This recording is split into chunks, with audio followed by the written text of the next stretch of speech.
ketiga yang beranggotakan 4 orang, yaitu Adrian Firmansyah, Ade Rahma Saputra, Nora Azizah, dan saya sendiri, Lisa Aprilia Febrian. Pada video kali ini, kami akan menjelaskan materi tentang pendekatan yang digunakan untuk menganalisis kekuatan dan kelemahan perusahaan. Ada dua perspektif dalam menganalisis kekuatan dan kelemahan perusahaan, yaitu yang pertama, perspektif manajerial atau identifikasi variabel internal, dan yang kedua, perspektif kepemimpinan. Pokok yang pertama yaitu perspektif manajerial memiliki tahap-tahap pokok dalam analisis profil perusahaan. Yang pertama akan dijelaskan oleh Saudara Ade. 1. Perspektif manajerial.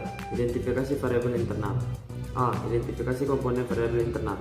Manajemen berusaha mengetahui secara mendalam komponen variabel internal yang secara strategis bertanggung jawab terhadap kemungkinan keberhasilan perusahaan dan mengetahui alasan yang menjadikan komponen tersebut menjadi faktor penentu. B. Evaluasi terhadap komponen-komponen tersebut. Terdapat berbagai pendekatan atau teknik untuk membantu memenuhi keperluan di atas, diantaranya yaitu 1. Pendekatan fungsional.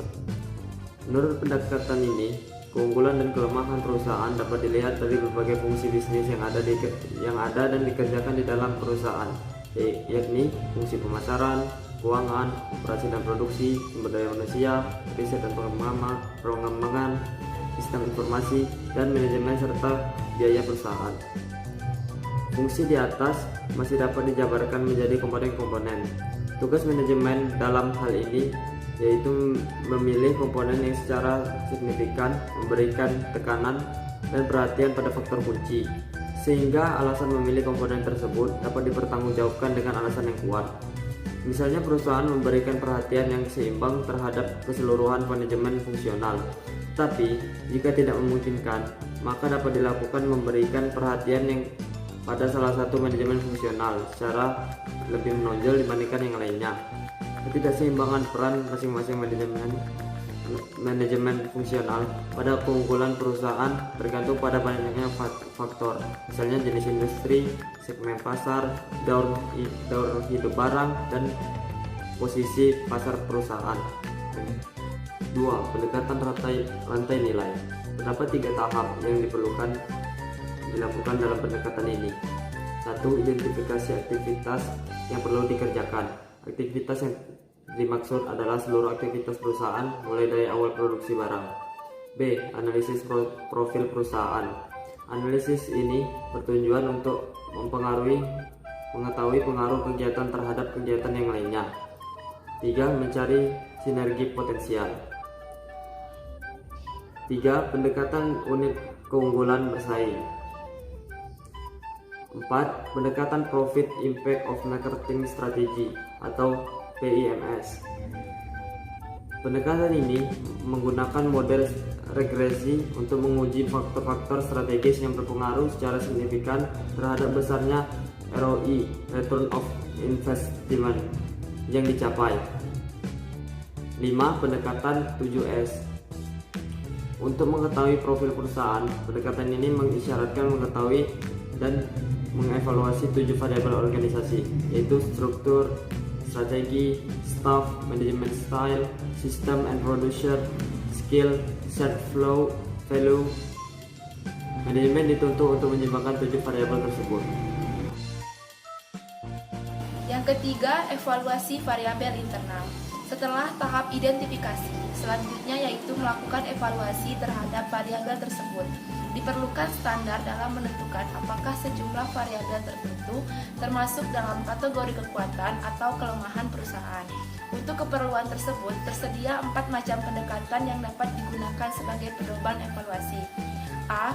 Perbandingan dengan kinerja dan kompetensi masa lalu. Pendekatan ini dilakukan dengan membandingkan kinerja pada masa lalu dengan kinerja saat ini, sehingga perusahaan dapat melihat variabel yang signifikan sebagai penentu keberhasilan dan kegagalan perusahaan. Yang B. Pendekatan evaluasi produk. Daur hidup produk merupakan salah satu faktor yang mempengaruhi keberhasilan perusahaan. perkenalan, penjualan masih rendah intensitasnya sehingga perusahaan seringkali mengalami kerugian. Pada saat inilah strategi untuk memasuki pasar sangat menentukan kelanjutan hidup perusahaan. C. Perbandingan dengan pesaing. Pendekatan ini dilaksanakan jika perusahaan pesaing sulit dikenali dengan cara membandingkan secara relatif dengan kekuatan dan kelemahan yang dimiliki pesaing. D. Faktor kunci keberhasilan industri.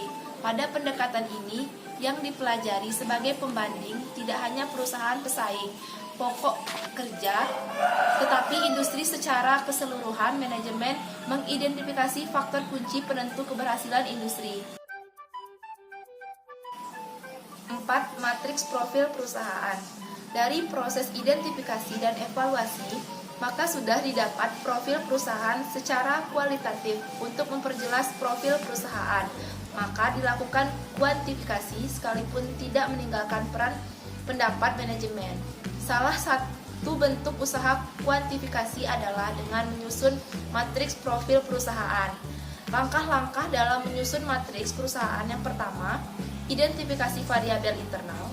Yang kedua, memberi bobot pada variabel. Yang ketiga, memberi nilai pada variabel. Yang keempat, mengalihkan bobot dan nilai. Dan yang kelima, nilai tertimbang dan dijumlahkan. Perspektif kepemimpinan dapat digunakan untuk melakukan evaluasi kekuatan dan kelemahan perusahaan. Analisis ini memberikan tekanan pada keunikan kepemimpinan dan karakteristik kepemimpinan.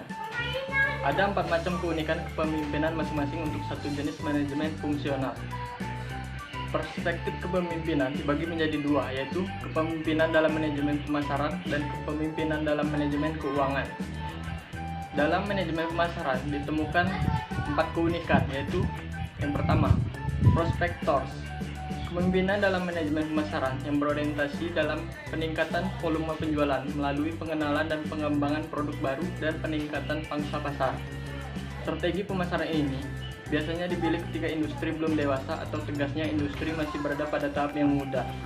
Yang kedua, defender. Berorientasi pada mempertahankan posisi pasar yang selama ini sudah dimiliki perusahaan. Yang ketiga, analyzer. Berusaha mempertahankan sejumlah produk yang ditawarkan kepada pasar, tetapi pada saat yang sama, kadang-kadang juga secara cermat menawarkan produk baru yang memang sangat dipercaya menjanjikan keberhasilan. Yang keempat, reaktor. Merupakan strategi yang bersifat sementara dan tidak sistematis. Tidak ada sifat yang pasti dan konsisten yang dipilih oleh manajemen ketika menghadapi perubahan lingkungan bisnis.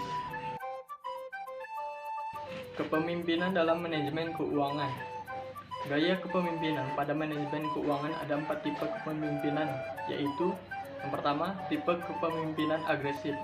Merupakan gambaran perusahaan yang manajernya memiliki sifat berani menempuh risiko demi mencapai tujuan yang lebih baik dan memiliki kapabilitas untuk merealisasikannya tujuannya tersebut. Yang kedua, tipe perusahaan pasif. Dalam memilih risiko, manajer perusahaan ini cenderung memakai strategi safety first. Strategi keuangan pasif bertujuan untuk mempertahankan posisi perusahaan yang telah mencapai posisi mapan.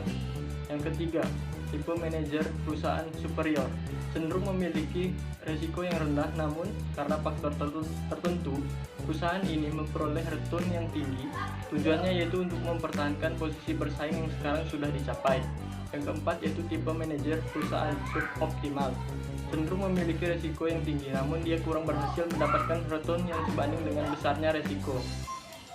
Bertujuan meningkatkan posisi bersaing perusahaan dengan konsekuensi risiko perusahaan yang meningkat, namun dalam realisasinya, perusahaan kurang berhasil dalam mencapai target tersebut. Sumber daya manusia dan organisasi. Kepemimpinan dapat dilihat dari sumber daya manusia dan organisasi secara sederhana. Ada 4, yaitu yang pertama, organisasi dengan karakter Dewa Zeus. Pemimpin yang memiliki karakter Dewa Zeus adalah seorang yang cenderung berpikir intuitif dan menyeluruh. Hal ini dapat dilihat dari kecenderungan yang bergerak cepat dalam menyelesaikan sebuah permasalahan dan berganti secara jika sekiranya cara pertama tidak mendatangkan hasil. Pemimpin merekrut stafnya yang masih junior untuk mendidik, bukan untuk menambah pengetahuan, tetapi untuk lebih penting lagi dalam cara berperilaku dan belajar bagaimana seseorang seharusnya melakukan sesuatu. Yang kedua, organisasi dengan karakter Dewa Apollo adalah organisasi yang diidentikan dengan kekuatan pilar-pilar organisasi seperti fungsi, sistem, struktur, prosedur organisasi, dan pembagian kerja. Jika salah satu pilar tidak bekerja dengan baik, pasti organisasi juga tidak berjalan sempurna, sehingga organisasi akan runtuh. Yang ketiga, organisasi dengan karakter Athena. Simbolnya adalah jejaring di mana melambangkan bahwa organisasi memiliki sumber daya di berbagai bagian organisasi.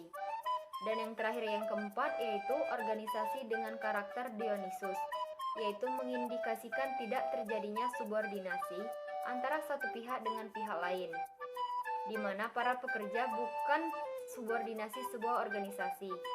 Para pekerja diperlukan sebagai human beings, bukan sekedar aset perusahaan. Kemudian ada kepemimpinan dalam manajemen operasi. Dengan menggunakan pendekatan biaya dan kualitas, pada dasarnya proses produksi dapat dikelompokkan menjadi 4 bagian, yaitu yang pertama strategi keunggulan biaya, yaitu upaya keras yang dilakukan perusahaan untuk menghasilkan produk dengan biaya produksi yang relatif lebih rendah dibandingkan dengan biaya produksi yang dihasilkan oleh pesaingnya. Yang kedua, strategi inovator, yaitu diterapkan pada kondisi pasar yang sangat memperhatikan kualitas produk, di mana pertimbangan biaya bukan segalanya. Yang ketiga, ada strategi diferensiasi, yang dimaksudkan sebagai kebijakan perusahaan di bidang operasi yang menekankan pada terciptanya sebuah produk yang memiliki keunikan tertentu, yang memungkinkan perusahaan untuk mematok harga yang lebih mahal. Yang terakhir, yang keempat, yaitu strategi imitator, yaitu cenderung menunggu dalam menghasilkan produk. Tujuan yang ingin dicapai adalah mendapatkan return dan meminimalkan resiko kegagalan produk yang mungkin dialami oleh perusahaan yang mengenalkan produk pertama kali.